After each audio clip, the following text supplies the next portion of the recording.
Kayo ba'y may-ari ng EV or electric vehicle or plug-in hybrid na katulad nung tang natin? So ayan, ito ang ating BYD.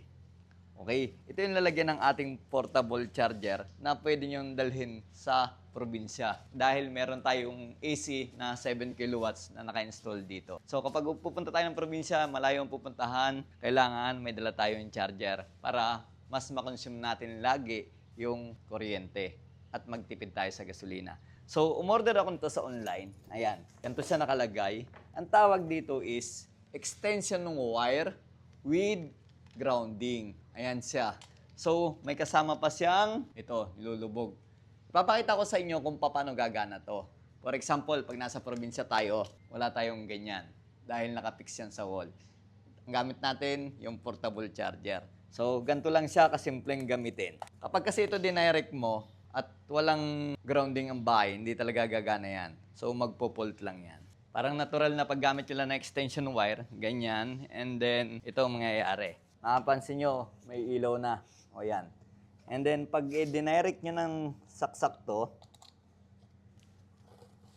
nakalagay dito power, charging, kulay green kung nagcha-charge. And then, pag fault, ibig sabihin hindi gumagana. Ngayon, para mapagana natin, bunutin muna natin to. May kasama na siyang ganito, pwede nyo siyang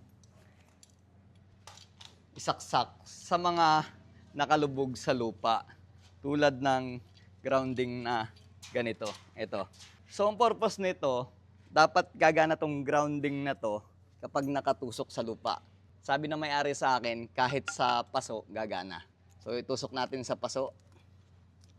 Hanap, yun. And then, i-connect natin. Yan na, nakakonekta na. At balik tayo dito sa pag-charge. So, gumagana yan, oh. May ilaw. And then, i-connecta na natin. The moment of truth.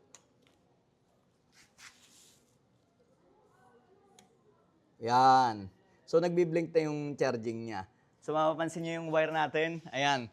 Alamin naman natin yung kung ilang oras bago siya mapuno.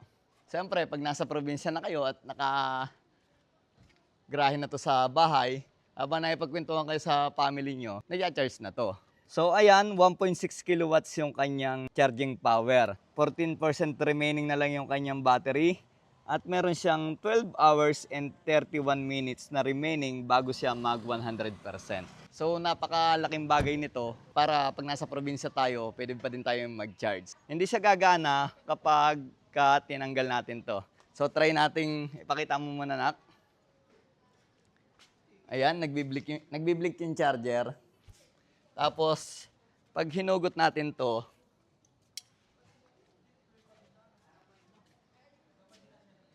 magcha-charge pa din yan.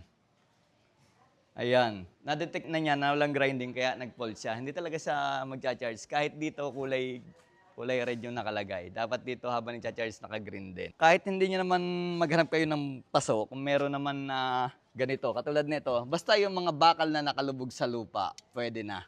Pwede na yan dito. Yan. Oh. So, nakapula siya. Kailangan lang nating i-reset. Bunutin lang natin. Kanina nag-fault. Bunutin lang natin. Mga ilang seconds lang. And then, i-charge mo ulit. Ganyan.